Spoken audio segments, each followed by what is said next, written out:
Did you have a nice weekend? You and Jimmy had a little rendezvous at Arsenal versus Manchester City, didn't you? We did.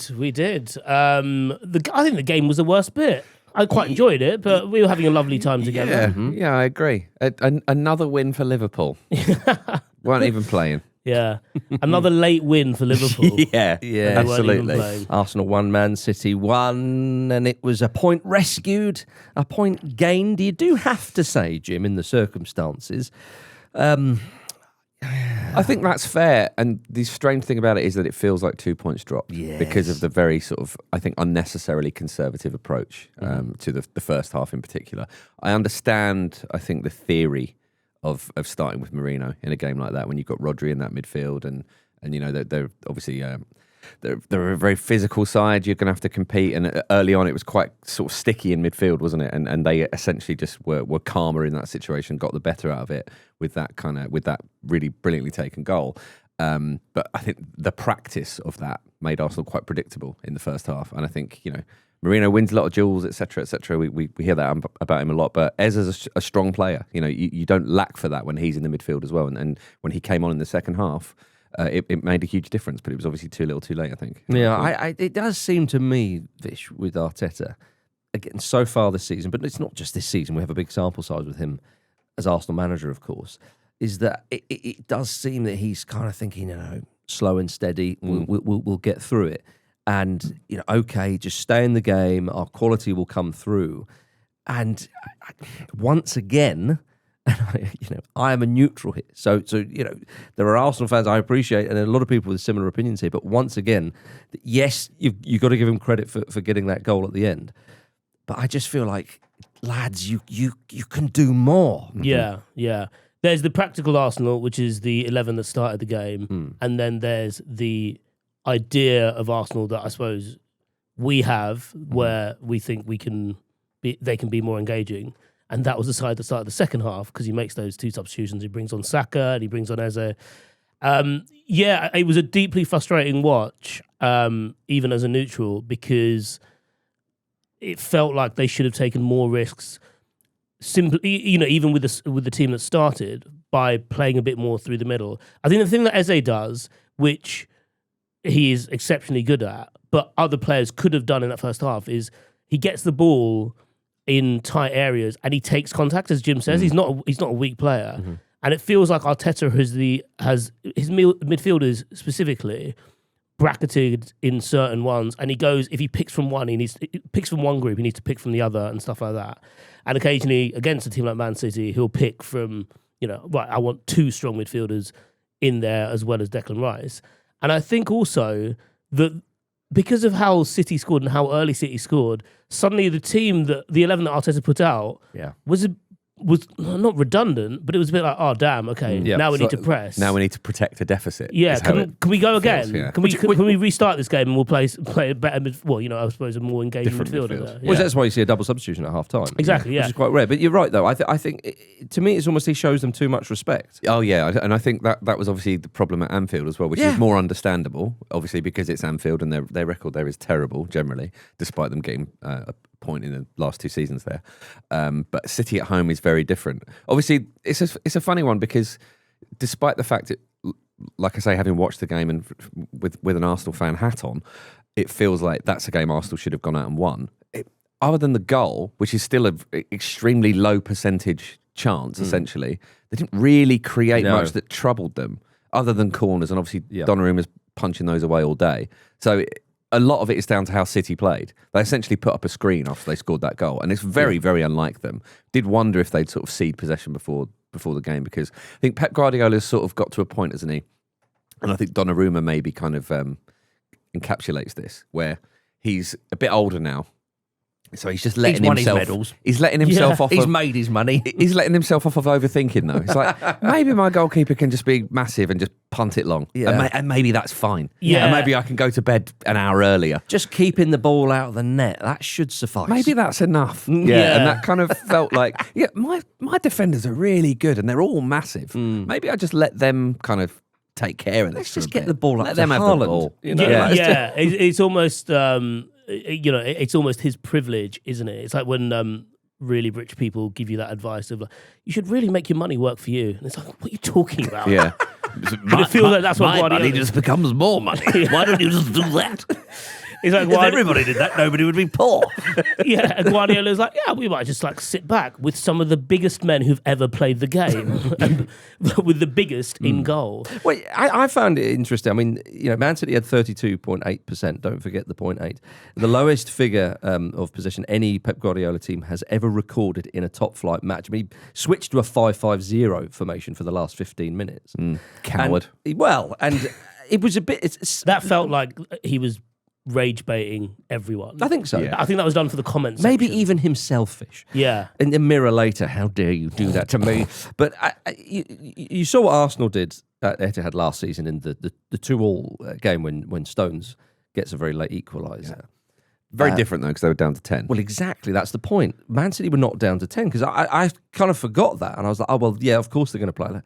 Oh, no, they are 11. And to me, that is... Whether it's an admission, I doubt it would be an admission, or maybe it is, but it's kind of similar to what you were saying there, Jim.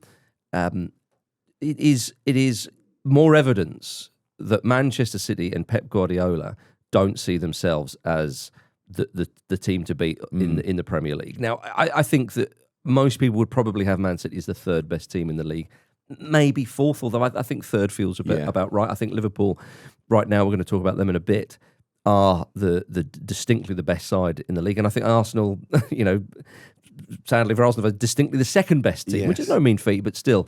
Well, there's certainly a version of them that is the second best, but they're sort of flirting with being the third based on how they've approached these bigger games. Yeah, but I think there's a little bit of a gap between first and second, and evidently on the basis that there's a big gap between second and third. And that's what frustrated me as a neutral watching it, thinking, you can really go at these. That's why when they played Real Madrid in that first leg, again, I take the point, it was 2 outrageously good free kicks. So how much you can read into that. But they just thought, sod it, we're going to play the whole game in Real Madrid's half. And they just went for them. And they went, don't worry about it. Oh, but they've got these players that can break. Yeah, so what? Yeah. We're dominating them. And I think that what you were saying, Vish, about the conservative approach, a little bit of caution to the wind because, guys, you'll be okay. Okay, fine.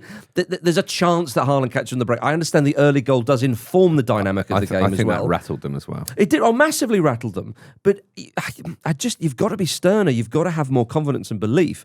Because if you're going to win the bloody league...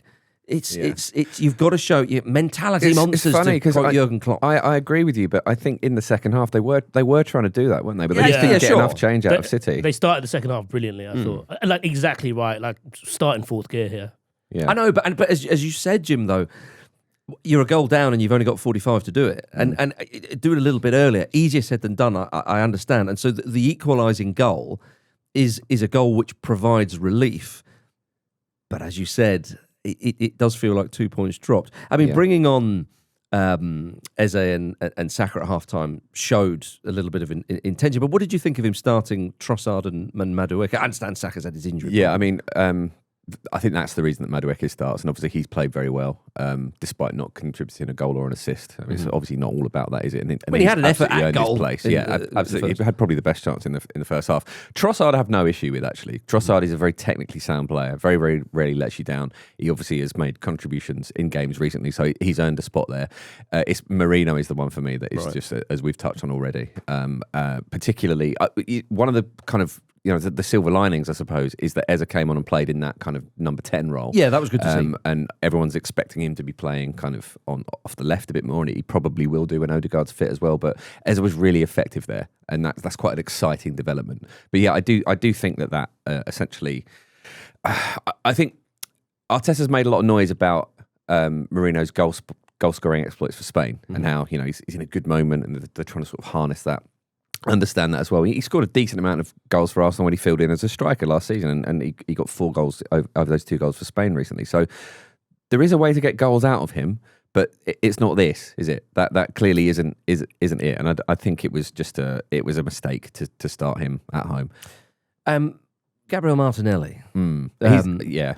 I mean, obviously scored away in Bilbao against Athletic. Lovely goal. I was there. You were there. Had a lovely time. You saw this one as well. I mean, it's a fantastic goal from his point of view. I mean, pinpoint pass from Eze So, when we can talk about Arsenal, well, that's why you sign these players, to produce those moments, because it has to be perfect, the pass. His run has to be perfect because the offside line is so tight. And to get that down and a brilliantly, I don't know if it was improvised finish, but it was certainly the right thing to do, evidently. A great goal. And we're going to talk about on the mailbag tomorrow this idea of sort of starters and finishers, as that's now coming into more sort of football parlance. But Martinelli very much has a role to play in this Arsenal squad. It would certainly appear. Massively, and I think he's had a lot of criticism because sometimes he can be a little predictable, and I think some people were expected he might leave in the summer. That he was someone who would, if they got the right offer, Arsenal would consider it to kind of balance the books a bit, as obviously they're notoriously quite bad at selling. And he is someone that's on the verge, or certainly was on the verge, of becoming a bit of a lightning rod, and people just being frustrated again with his predictability. I think he's always been a little bit unlucky in terms of the system that Arsenal play, and that he has a fullback that inverts, whereas obviously Saka has an out with an overlapping fullback, and Arsenal playing away with whoever's on the left doesn't have that so much. So he has to do a lot more by himself.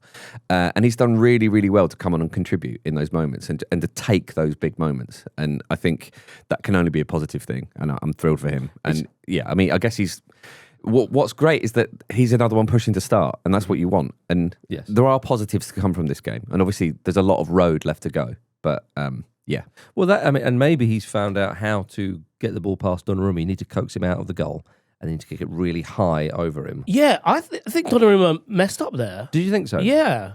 I appreciate it was, bear in mind that he was never too far away from his defence for most of the game. I thought the covering, like Guardiola was catching up with Martinelli, not necessarily to stop the shot, but put pressure on him and basically cut down his options, really, because Martinelli ideally would have wanted to come onto his right foot and then maybe place it in the far corner, or certainly end up having more options for the finish. And Donnarumma makes his mind up because he rushes out, and it's kind of in no man's land. Still an incredible finish, but I get it point. Still is. But in the way that you said there that Martinelli's finish, you almost described it as instinctive. Yeah. It's partly because Donnarumma gives him one option. Yeah. And if you've got the option to go over him, you're going to take it every single time. Because he's such a good shot stopper. From Man City's point of view, obviously very close to getting the 3 points, but just one. Like I said a few minutes ago, to me, this just shows you that I think it's very unlikely, even more so than I did before this game, that Manchester City go on and win the league. Just because to concede a game and concede possession, I know managers can switch things up tactically. I really thought it was, again, that admission of, we're playing against a better side here. Now, a lot of people have been saying, but when Jose Mourinho does that back in the day and blah, blah, blah, blah. No, this Mourinho's teams would do it differently, because lest we forget, the whole park the bus thing was when his Chelsea side went to Liverpool to frustrate Liverpool, which ultimately would be a huge helping hand to Manchester City in winning the league. Chelsea weren't going for the league title that season. No. They wanted clowns. Was that when he was shouting, they wanted clowns as he left the pitch? Something like that, yeah. And so that was... Also, it was a phrase that Mourinho coined about other teams. Oh, was it? Right. Yeah. It's a Portuguese phrase, I believe. Right, okay. I think it originally came from there. So when Mourinho... See, I would cast my mind back to say when his Chelsea side go to Man City, and I think Ivanovic gets the winning goal, and they go on to win the league. And it's a 1-0, but it's a very controlled and very disciplined and very, very... calculated 1-0. An absolute bastard of a 1-0. Exactly. Whereas this, Man City are kind of like, okay, if we do this, we should be okay. Yeah. Whereas if Mourinho says, oh no, if we do this, we will be okay. And I think that you're talking peak Mourinho, by the way. So this is why I'm trying to hone in on Man City's tactics here, rather than say, Pep was nearly a genius, because, again, people have been comparing it. But as I say, those classic Mourinho 1-0s back in the day in peak Mourinho, again, the word control, they knew, everything was accounted for, whereas this, I felt it was slightly informed by the early goal, but it was also a case of, right, okay, let's just try and keep them at bay. And I think it's a different vibe, if you like. I see what you're saying. I thought maybe the only Mourinho-ness about it Because as you've articulated there, they did it differently. The only Mourinho-ness about this was not necessarily being upset that Arsenal had as much of the ball, because they trusted the fact that Arsenal needed a bit more creativity that they weren't going to have in that first half, but also that they could do an effective job screening. And I kind of think they did, really. They did, but it's a hell of a gear change, though. Yeah, it is. But then at the same time, I thought what they did with their, what was the stat? 36.8% of the ball, 32.8% of the ball. They did a lot with that.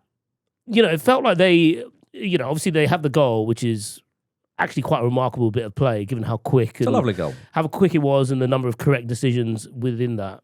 But also, Doku had a few breaks. Even in the second half, when they basically took off all their attackers, they ended up in various different overload situations on the left. I'm not saying it was flawless, but it's probably better. Certainly, Man City wouldn't have managed to do this last season. Because last season they were so open, they were so all over the place. I think which is so informed, which is informed this season. Which is strange, isn't it? Because I do think they are better than that this season. I can't think in any set of circumstances that there would have been a 5-1 yesterday, or that City will lose any game in that sort of manner this season. Yeah, and it does. That feels like maybe a bit of scarring from that. Doesn't it? Exactly, that's the recognition of we're not the team we were, and they're not the team they were. So again, I'm not saying he's stupid. It's an extreme kind of change, though, isn't it? Yeah, I'm not saying Guardiola's stupid. He nearly got the result, and credit to that, because clearly he's thought about this. To me, it's more evidence that the peak Guardiola years at Man City, if there was any doubt that they've gone, they've definitely gone. Well, we've already seen two different faces of Man City this season. Mm-hmm. We've seen the really attacking, engaging one, and then what we saw at the Emirates on Sunday. And I don't necessarily think that's a problem. If they can flitter between the two, if they can have that team yesterday playing the way they did yesterday. I think they're going to be okay. Yeah, no, but what do you mean by okay and not a problem? Because I think I picked Man City to win the league at the start of the season. I'm less confident about that now, but it's But it's not because of Man City. It's because of Liverpool. Well, okay, but see for me, there were two. Sorry, just like lastly, they're playing like that against Arsenal. Mm-hmm. They will almost certainly play like that against Liverpool. They play Liverpool on the 9th of November. Yeah. And then the corresponding fixture is in February, and they won't play against anyone else like that. Yeah, I think you're right. Well, maybe in the Champions League they might, but I think in the league they won't play. Apart from Arsenal, Liverpool, they won't play against anyone else like they did on Sunday. Yeah, I think it is surprising, isn't it? Because they've obviously spent a lot of money, Man City, and they brought a lot of new players in, and you think, okay, this is the chance for them to go again. Got the surprisingly hench Tijani Reinders in there. We were both struck by he's a bulky lad in person. Yes. But yeah, I thought that maybe this is worst case scenario for those of us that don't want to see City sort of tear the league to shreds every season. That last season's a blip. They've kind of retooled and it's going to be as it was, but it doesn't seem to be that way, does it? No, in terms of not just performance, but in terms of mentality as well, which is very interesting. Yeah, that's what I'm thinking. But let me stress, like I said, I still think they're the third best team in the league. So when I'm saying I don't think it's I'm not poking fun, or it's just pure observation of I think that them winning the title, I really don't think it's going to happen this season. But ultimately, though, I think your summation, Jim, right at the start was correct. Sort of relief of getting the equalising goal for Arsenal. But despite that, scoring in the 93rd minute when you've got only a few minutes left to get the winner, it did feel a little bit like 2 points drop. Yeah, they got 3 points from this fixture last season. They need every point they can because Liverpool look like a team capable of getting 90+ points. We'll come on to them later, obviously. And it's hard not to view it that way. Yeah, much like Spurs and Bournemouth, Arsenal are now 5 points behind Liverpool. But it's early days, everybody. Bournemouth can still win the league. We're not tallying that up for ages, are we? We're not doing the table tally now, are we? Come on. All right, coming up after this, Enzo Maresca gets drenched in Manchester. This episode is sponsored by Etsy, where you can discover original items from small shops. If you're into football merchandise, we're talking vintage kits, personalised scarves, or even artwork of your club's best moments, well, Etsy's got loads of original items that you're going to love that don't feel mass-produced or generic, stuff that everyone has. Etsy has way more than just football finds, though. Etsy is a marketplace of small businesses with real people behind the shops that sell everything from handcrafted furniture to hand-picked light fixings to vintage clothing and personalised accessories. Shop the Etsy app. Special starts on Etsy. What is in your office? Jason? Thanks to a friend of the Ramble, Jam Hands, for sending us that clip on Discord. That was Eddie Howe with an incredible admission that presumably Jason Tyndall is in his office. You can become a friend of the Ramble too for just $5 a month. Search patreon.com/Football Ramble to get involved. Come on then, Vish. Man United 2, Chelsea 1. That's more like it. 2-1 at the Swamp. The Red Devils are back. They are back. Chelsea's still not won at Old Trafford since 2013. Incredible. Yeah. The opportunities they've had to do it. Yeah, it's basically been like feasting season for any team that's come to Old Trafford, and they've decided not to partake. Yeah. Rafa Benitez was the last Chelsea manager to win there. What a man. A man still respected at the club. Absolute legend of the club, yes. Yeah. Big news, though. Back-to-back wins at Old Trafford in the Premier League for Ruben Amorim. The first time he's managed to do that since taking over. The only way is up. Yeah.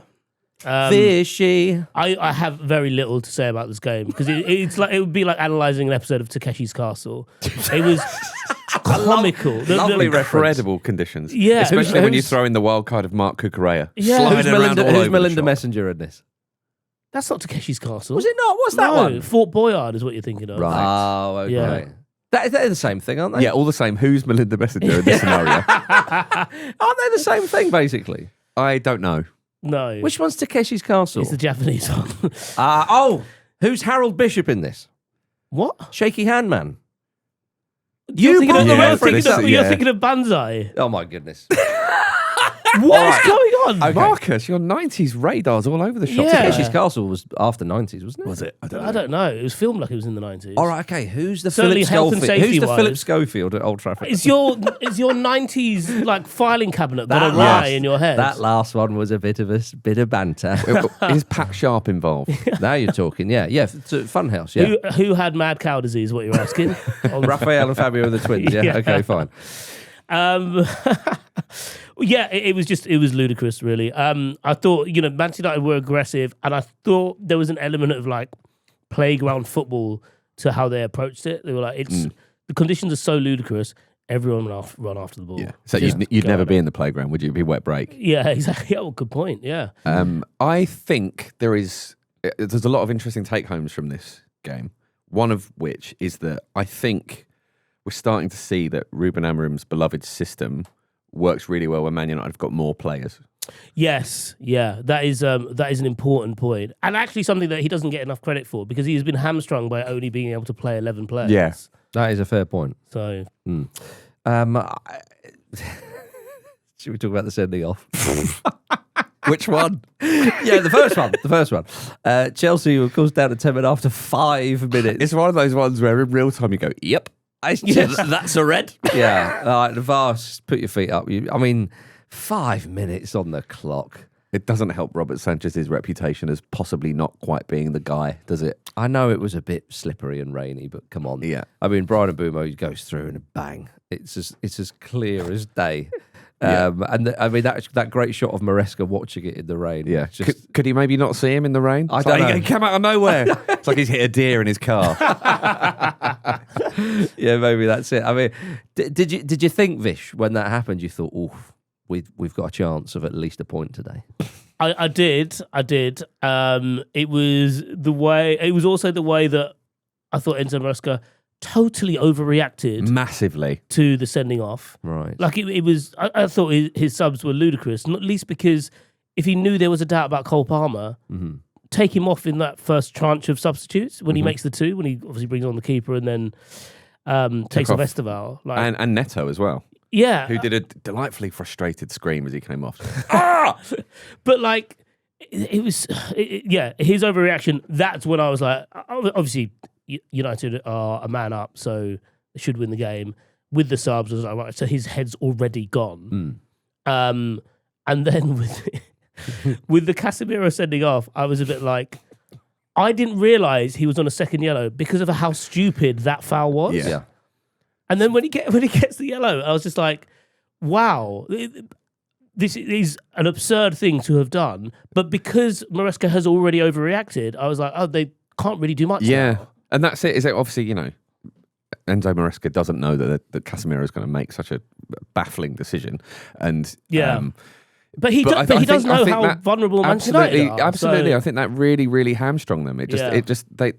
They sort of gave up any ambition of actually winning the game, which I suppose is understandable at Old Trafford when you're down to 10 men after 5 minutes. If it's only at Old Trafford. No, but there's no outlet at all there, Well, and that has really come back to bite them. And I thought they were actually quite poor. Down to 10. Do you know what though? Because I know it's a different game and all the rest of it, but do you remember when they went down to 10 men and they were away at Newcastle United at the end of last season? Yes. They lost the game 2-0, but they were excellent. They were. day. And Newcastle were quite pleased to get out of that game with a win. Yeah, that's really worked for it, didn't they? They really did, and it was. I can't remember if the goal was deflected or not, but I think it was Bruno Guimaraes who scores at the end, a long ranger. And so, I know it's a totally different game, but we have seen Chelsea play well with 10 men, and okay, fine. They concede, in the 14th minute, long after that. But I do know what you mean. Yeah, Estevao and Cole Palmer going off early on. I just thought, there's no way they're getting anything out of it. The only thing you would say about Cole Palmer was recently come back with a bit of an injury, and then when he was on the bench, you saw him holding an ice pack. Yeah, but then why didn't he take him off instead of Neto? I think he sort of. Dare I suggest he sort of panicked? I mean, I don't know. Yeah. It did seem odd. It seemed as hectic as that passage of play was when Sanchez got sent off. It then felt like that with the decisions that Maresca started to make. Yeah. Yeah. Although at the same time, I thought that one of the more impressive players on the pitch was João Pedro. Yeah. The way he holds up the ball and like that. He's been a great signing already. Yeah, to me was. I think I mentioned it on the group. The way he played in that first half got me thinking there was definitely a route back in for Chelsea with, despite what I just said about the substitutions, but from what they have left on the field. The issue then is that, it takes them until actually Chalobah's goal to have their first shot on target. Yeah. I think also, Jim, with regards to sort of Palmer and so on come off, I suppose he's thinking, look, it's unlikely we're going to get something out of this now, even though it's Man United, lol. But if Cole Palmer aggravates that injury, that's really bad. Mm-hmm. So that's got to be what he was thinking. That groin injury he's had. So I kind of get it, but you're right. I think sort of Pedro Neto coming off. You think, nah. Yeah, with Neto and Estevao, they're your outlets. Yes. I think you're right to point out João Pedro holding the ball up so well, which is what you kind of need both of those two players for if you're going to get anything. And I do think he was like, right, we're going to play for a point here. And I thought actually Man United defended really well when they were down to 10 as well. I thought they blocked off Chelsea's passing lanes so well. I mean, I think Reece James had a really good game, and obviously he kind of tried his best to kind of craft something from out wide. But generally, I thought not much about the game actually changed once Man United had gone down to 10. Yeah. I thought they managed it really, really well. Mm-hmm. The conditions obviously are a factor in it as well. Like, there may not be another game played like that all season. Like, it's such a sort of contributing factor, the way the ball was sticking, particularly at the start of the second half. Well, Blackburn's game was called off. Yeah, with like 7 minutes left or something, wasn't it? Yeah, and it did look like, well, maybe that's going to happen. But yeah, I thought actually, credit where it's due, that Man United managed that really well. Yeah. Robert Sanchez released a statement on Instagram saying, "On me today, guys. Big sorry for that. Team put a massive effort in the second half, but couldn't get there. It does seem a bit too breezy, that, but fair enough." I like big sorry for that. Yeah, that's quite good. I mean, I don't, as a football fan, I don't personally need a player to come out and say sorry for something. No, like also, but if he decides to do that, that's fair. Yeah, also he does make quite a few mistakes, so he shouldn't make a habit of apologising because he'll need to do that pretty regularly. I see. Oh, you're talking about a world champion there. Yeah, but also, I feel like Robert Sanchez is the keeper that Pete thinks David Raya is. Pete's weird thing of not rating David Raya because he thinks he's... Well, he's going off the Virgil van Dijk now, so... Yeah. Don't worry. People will respond. Who's to next? That. Perhaps that fraud Diego Maradona. We'll see. Well, before the game, as you already mentioned about Amorim and his tactics, Amorim said, "Not even the Pope will make me change my mind." Which suggests that the Pope's been in touch, doesn't it? It's like a sort of coded message. No, there's a rumour. Leave me alone. There's a rumour that he might get in touch. So he's kind of staving it off early on. Incredible, really. I think, Luke said last week on the pod that it's done under Amorim at Manchester United. I tend to agree. You'll get the odd result like this. Obviously, the whole game is shaped by that early red card. But of course, in that 12-month period from November last year to November this year, it's a £12.7 million payout if they sack him before that. So, as Big Lukey Moore and others have pointed out, let's just wait until come November. We'll see what the lie of the land is. Now then, Liverpool beat Everton 2-1 in the Merseyside Derby. Liverpool kept their 100% record this season. And of course, for David Moyes, it's now 23 trips to Anfield without a win. He hates that ground, let's be honest. Now, this was a fascinating one because Liverpool started so well. And considering what they've done this season, winning games is always a good thing. Yeah. And they've been the best team in the league, you would say, by not having done amazingly well. It's not too dissimilar to the start of last season when they were kind of plodding their way through it. But this, certainly in that first half, was not a plod. It was a flipping sprint. It was high-octane stuff, and it felt like Arne Slot had said to them, right, lads, we've let teams back into it in the second half of games. Bournemouth, okay, they won the game. Newcastle, again, down to 10 men, they won the game, fair enough. Atletico Madrid, fair enough, they won the game. There's a pattern emerging here. Yeah. And he thinks, right, let's just have it. Let's show everybody that we are the best team in the land. And for 45 minutes, it looked like they did. But then in the second half, they took the foot off the gas. And I didn't think they were in any danger, really, of conceding that second goal, Vish. But the fact is that Everton score a second one, they weren't hanging on. That would be, I think, not quite right to say. But with only, when you're only one goal up, you're always suspect to conceding another. And again, the first half and the second half, very, very different. And I thought that I was going to be more convinced by Liverpool in that second half, and I wasn't. Yeah. Similar pattern to what's been going on this season so far. Yeah, you've watched Liverpool a lot this season, and you end up thinking there's no way that you should be more than a goal ahead at any given moment, really. Yeah. And as you say, like the first half was just, they were so good. Ryan Gravenberch is, I don't want to say, I hate using the word underrated, so I'll try and find a different one, but I feel like maybe he's the kind of player, because Liverpool initially tried to not get rid of him, but find someone else to play that defensive midfielder role. He's still regarded as a bit of a fill-in, but the way he is able to, I suppose, do his job screening the defence and also pop up with a goal like that. Of supreme quality. And do everything in between, which is, I suppose, includes the assist to Ekitike for the second. He's one of the players of the season so far, without a doubt. He's such a complete modern player. Because as you say, when you think of the more defensive attributes that he has, finishing like that, such a great goal. It's such a good finish that it did. Like you forget how brilliant the ball is from Salah as well. Incredible ball. Yeah, totally. Yeah, because if it was another team and someone puts that ball and you say, oh, it was a good one, but it was always going to be difficult to take, and that's why it went 3 feet over the bar. Yeah. Whereas that one, I mean, it shows you. But I think the spotlight's not often on Gravenberch because of all the other players that are around him. I mean, Isak and Wirtz were on the bench, for crying out loud. Yeah. It shows you what they have. But I think also it's just like whatever Liverpool do with their front three, well, even when they tweak it in game, that midfield three now, it just looks so settled, doesn't it? Despite the fact that they were being overrun a little bit in the second half, but him, McAllister as well, who isn't really regarded as like a defensive player, but like he doesn't really tackle. He nips, doesn't he? Yeah. Well, that's it. They can do everything, and even then, then Szoboszlai. Like Szoboszlai's been great this season. Well, Szoboszlai and McAllister, I mean, they get within 30, 25 yards of goal, they'll have a ping, So you're right. I thought it was interesting that the starting lineup that Slot went for with this game, because I think it was almost he was aware of the opposition and how Everton have looked a bit better under Moyes this season and have been shown a little bit more attacking prowess, which I think is why he probably went with Wirtz on the bench just to start feel them out a bit.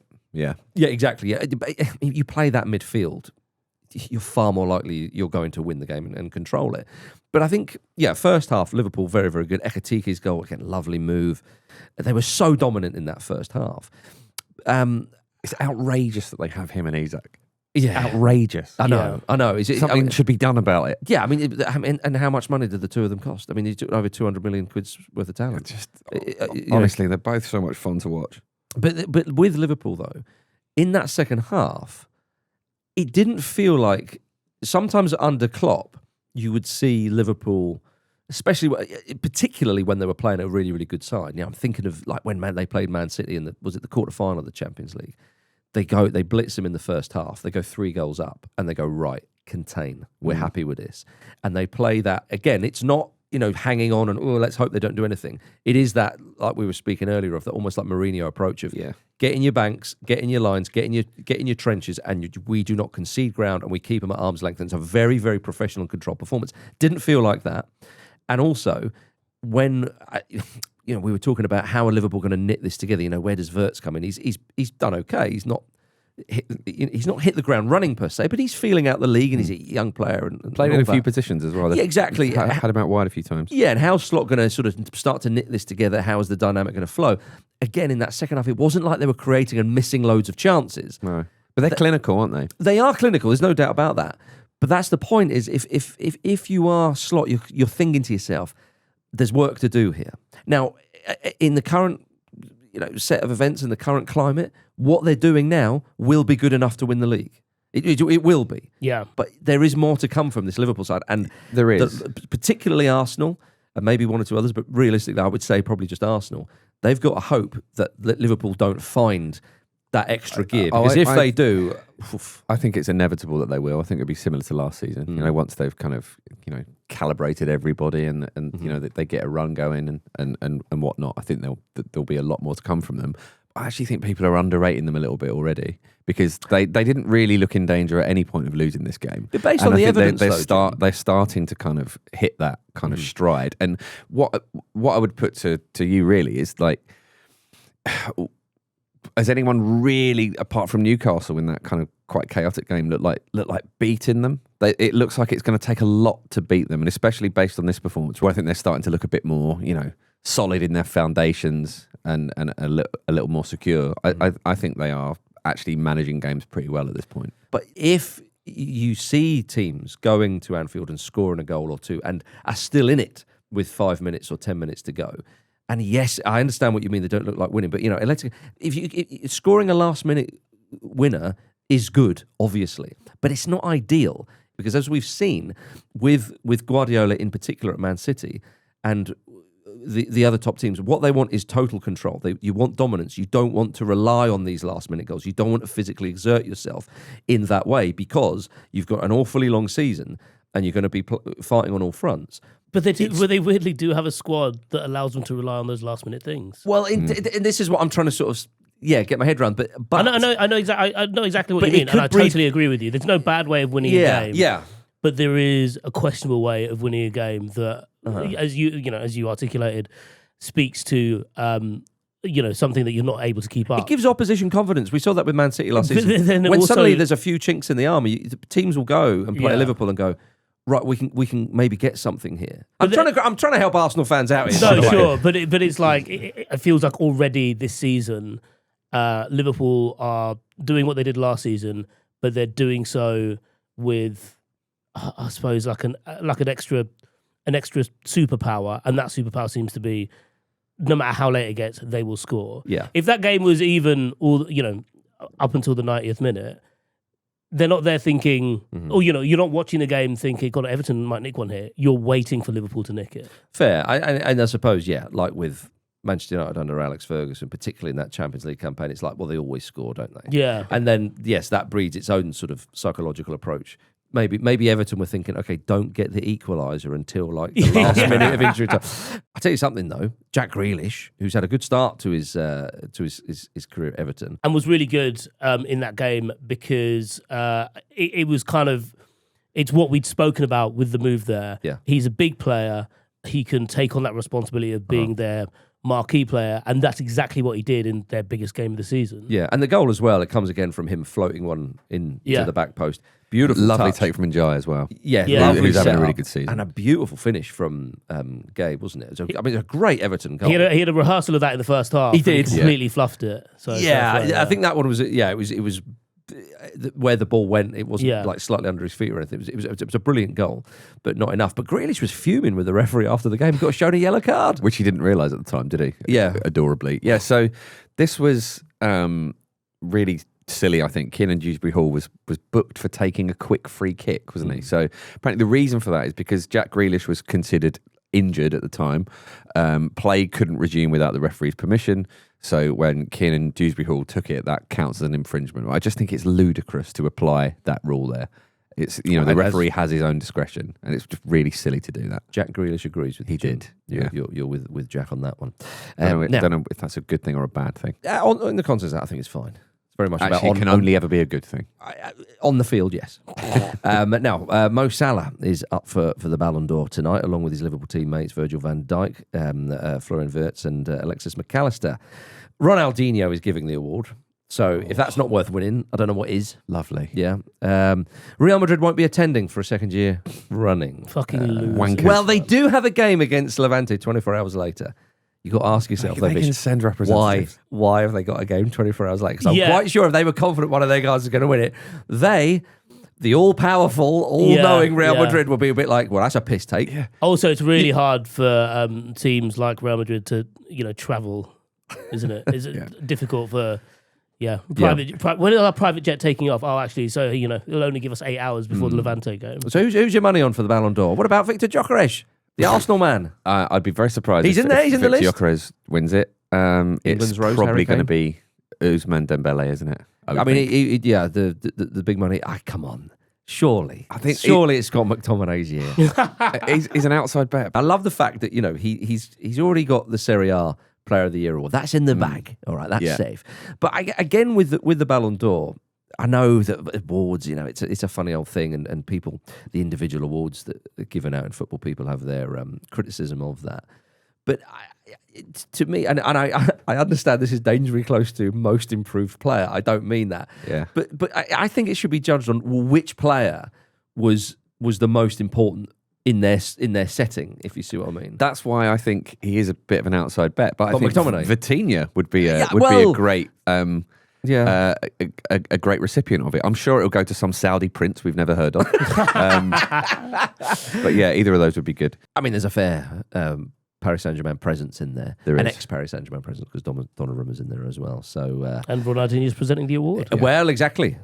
Now, before we go for a break, the world of football was devastated to learn of the passing of former Liverpool and Chelsea women's manager Matt Beard over the weekend at the age of 47. He was an icon and a champion of the women's game, and he was loved by so many players, journalists and fans who knew him. Chloe and Rachel will be paying tribute to him on Upfront this week, but from all of us here at the Football Ramble, our deepest condolences to Matt Beard's family and friends at this time. All right, let's go for a break. Gentlemen, Wolverhampton Wanderers 1, Leeds United 3. Great win for the Leeds, Vish. Yeah. And also such a bad reflection on Wolves that I spoke to a couple of mates who support Leeds United, and they were already touting this as a 6-pointer.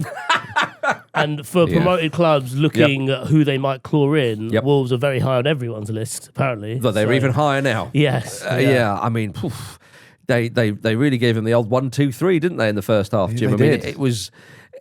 If that's one of those games where you're a fan of a newly promoted side, you're used to seeing your team express themselves in the Championship and all the rest of it. When you come up to the Premier League and you see a game like this, you're like, oh, what a Saturday afternoon that was. Yeah, absolutely. And 3 quite different goals as well, which will be kind of ideal. From a Leeds perspective. Your man, Dominic Calvert-Lewin. My man. As anyone who's ever had an England cap is. Fashion in England's man. Indeed. Yeah, I'm sort of shocked by how bad Wolves are, actually. They've not got a single point. I think only 6 teams have lost their first 5 games in Premier League history. That is damning, isn't it? Yeah, and I'm surprised that Pereira isn't able to sort of craft something better out of the players he's got. I know they've been very unlucky with essentially losing all of their best players apart from Strand Larsen, and that's difficult for any team, but they are drowning at the moment. Yeah. I mean, Vitor Pereira only agreed a new contract with Wolves, 4 days ago, was it? Right. What do they do? Is there like a quota of, signing photos that need to be done?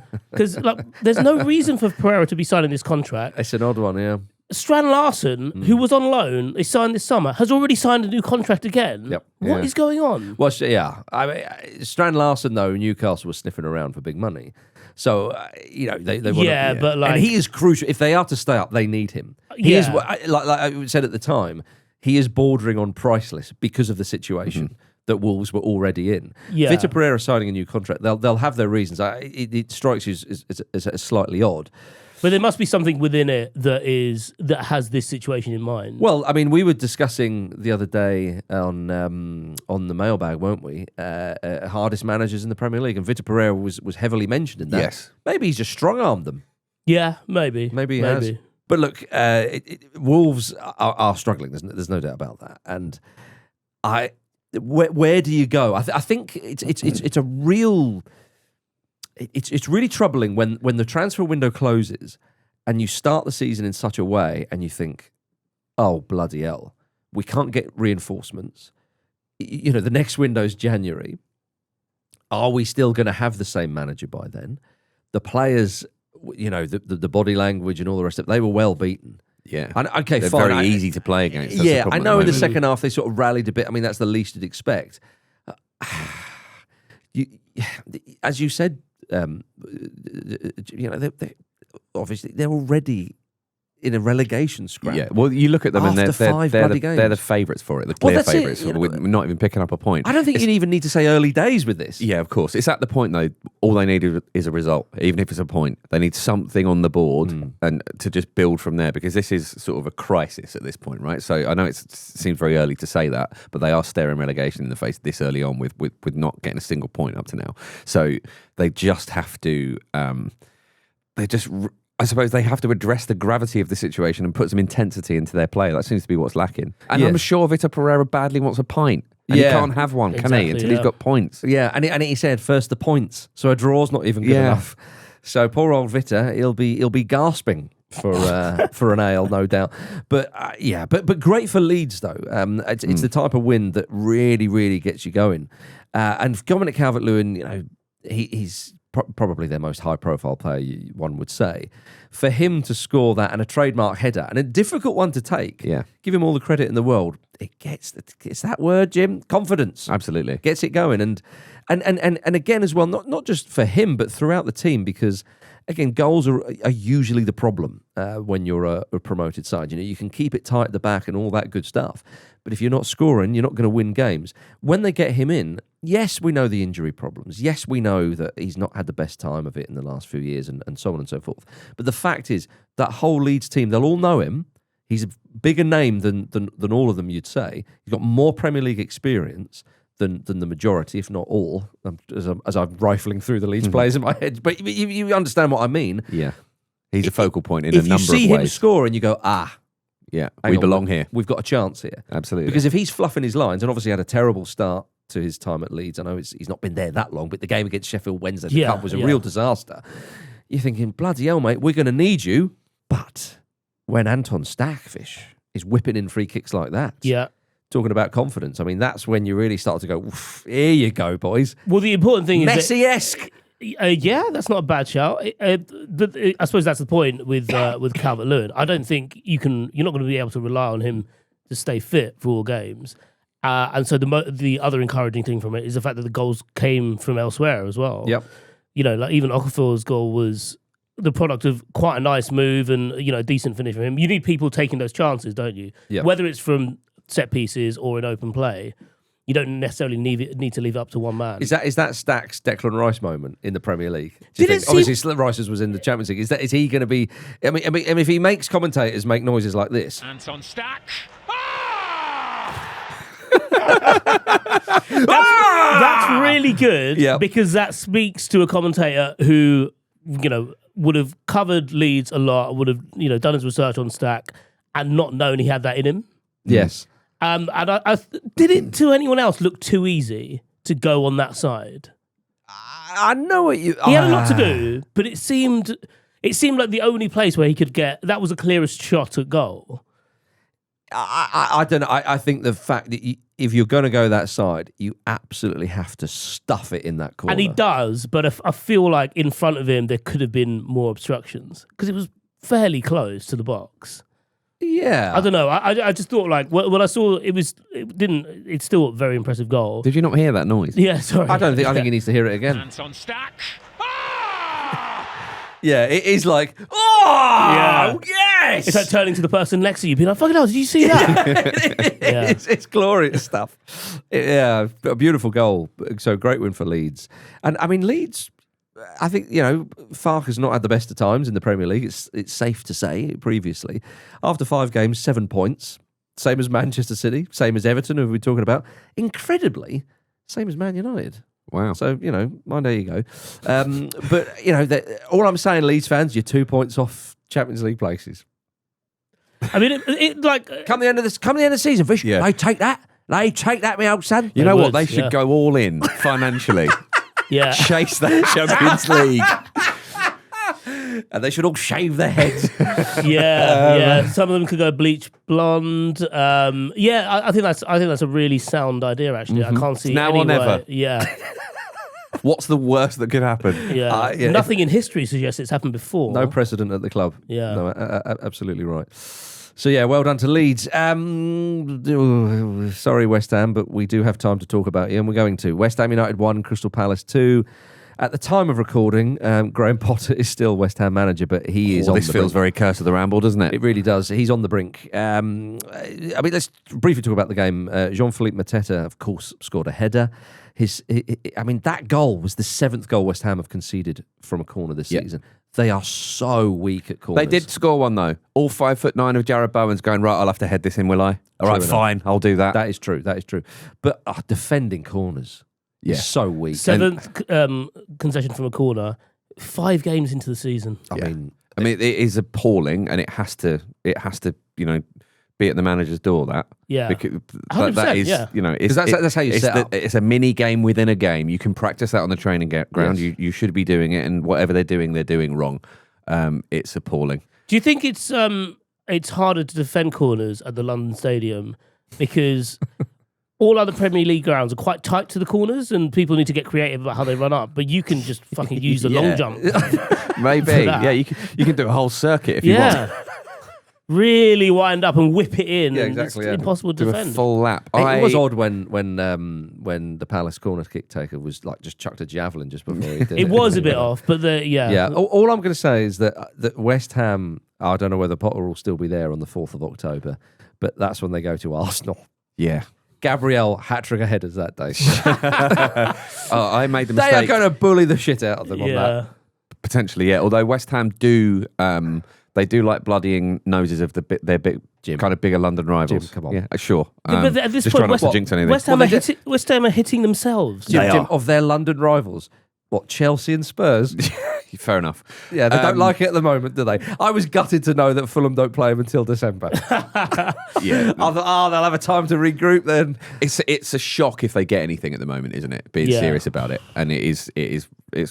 I really feel for those fans, partly because I made the mistake of reading David Sullivan's Wikipedia entry this weekend. Just grot, just appalling grot, just awful. Just every word of it is horrendous. Yeah. They Well, deserve so much better than him sat there watching his little telly, probably watching Midsummer Murders or more grot. That's way too wholesome for that toss. Yeah. But look, I think with the writing's on the wall for Potter because of the results, and we know all that. But when the broadcasters keep panning round to the owners of the club, you know what's going on. A word for Tyrant Mitchell's winner. On his wrong fullback, volleying that on his wrong foot. Very pleasing goal. Really nice. Do you know what? I don't want to overdo it, Vish. Here we go. Zinedine Zidane-esque. I thought you were going to tout him for England. Yeah. No, well, he's already been touted for England, hasn't he? I think Sure. he's played. He's been in the squad. Yeah. Why are Crystal Palace still good? Oliver Glasner. That is the genuine answer, isn't it? How they keep losing players. They almost lost Mark Gay, and you wondered about like his focus, maybe this, that, and the other. Why are they still really good? I think Gay's the type of character that he will always be focused. Yes. And Yeah. I think That is it. why he's such good leadership material. It's not specific to him. My point is that I don't get how they can be still so functional. How Glasner, despite himself wanting to leave because he felt like they weren't matching his own ambitions. They Vish, keep thriving under the radar. Vish, what you're seeing is, right, Crystal Palace are a team who know how to play with a back three. That's what you're looking at. You're gonna, but surely you simply cannot fathom it. Can you? He's thinking, but they can do it. Yeah. Is everyone else seeing this? Not only that, Ruben, are you seeing this? Not only that, but the reason he's doing that is because when he came to the club, that was the best system for those group of players. There you go. So he's actually out hammering him. I know what you mean. Maybe the Pope talked him into on it. two different fronts. Yeah. Maybe the Pope told him, you got Munoz, right? You give him the right flank, the whole of the right flank himself. He'll do that. He's Cafu. Yeah. There you go. Yeah, exactly. So, but that's what I mean, though, Vish, is that you got Adam Morton in there, Will Hughes. You got your two wing backs. They've kept Mateta. Really, Eze is the only one that's gone. I know they didn't have Sarr for this game, who's been brilliant, which is why they only won 2-1, by the way. But they know what they're doing. They're well drilled. They're in such a good place at the moment that and it's really refreshing to see. I feel like Palace fans, they're not just thinking of like, God, we could finish here. We could get into this European competition or win this cup. Obviously, they've already won the FA Cup last year, but they're also just like enjoying everything right now. Yes, and it must be such a great place to be. Yeah. Why didn't Eze stay? That's all I'm going to say. Yeah. Now, West Ham, yes. As I say, Potter is very much on the brink. May well be today. He might have another match or two. I don't know. They've started identifying alternatives. Nuno is the obvious one. Why would you go there if you're Nuno? But if you're a West Ham fan, surely you'd want him. Yeah, and also Premier League money is often why these players why these managers rather take these jobs, right? True. Gary O'Neill. I mean, I could see like Gary O'Neill interim to the end of the season, something like that. But for the Ramble's sake, Slaven Bilic. Yes. I mean, you haven't just thrown that into the mix, have you? That's a legitimate rumour that's doing the rounds. Yeah. I'm surprised Sean Dyche isn't in there, rumour-wise, because I think he would fix this. Yeah, I think, again, to the end of the season. Indeed. But then, this is the problem with West Ham. I feel so sorry for his fans, because you think, okay, fine, get Dyche in, or even maybe Gary O'Neill, because you think about the job he did at, was it Bournemouth, when he helped them, and then they kept him on, and then it didn't go so well, and obviously... You kind of go, okay, to the end of the season, then kind of, get away from the relegation zone, all the rest of it. And now what? They're back in the cycle with when they originally got Moyes, because he kept them up, and then they didn't sign him on, and then they went back to him, and then eventually, I think basically the third time, it ended up working. Yeah. But it's miserable. Depressing. West Ham travel to Everton next. So if Potter's still in charge, Moyes could see him off. Marcus, before we go, got some action from the Discord. Type 1 Pat said this on the Football Ramble Discord on Saturday. On our trip to Croatia, I asked my better half if we could attend the massively important 4th Division West football match between HNK Zadar and Slogan Mravinca. 4th Division West in Croatia. This man is a football pervert. After all, it was 2nd against 4th. She asked if I would be bringing my prized Marcus Speller FSA Award thrusting T-shirt. Here we go. I couldn't disappoint her unwavering enthusiasm, and we have an image of him at this huge clash in Croatia wearing a picture of you pretending to shag an award. Well, look, did we sell these? No, he's made it himself. He went home to get it. Is he selling them? I hope he's making a few quid off of my thrusting. Lord knows I've tried, but I failed to make any money from it myself. I mean, this is... Speak to David Sullivan. Yeah. I'll monetize them grunt. Yeah, that T-shirt can't end It's up me, in the Sullivan's seedy hands. little gremlin. Yeah. I'm here to ruin your life. That's going to be man. West Ham's awakening next season. It's difficult for me to talk about somebody who's put an image of me, particularly that image of me, on a T-shirt. I'm flattered. I thank the man. But Vish, what do you think? I mean, I think it's despicable, isn't it? It's glorious. What you're doing to that trophy. No, not my actions. What his actions are. Of making that T-shirt. Glorious behaviour. Taking it on tour. Yeah. Yeah. Did we do Knighthoods on the Discord? The trophy is just behind Jim's head right now. Oh, It is. yeah. Yeah. So if you've not enjoyed this podcast, you're wrong. Well, look, God bless you. I hope you had a lovely time in Croatia.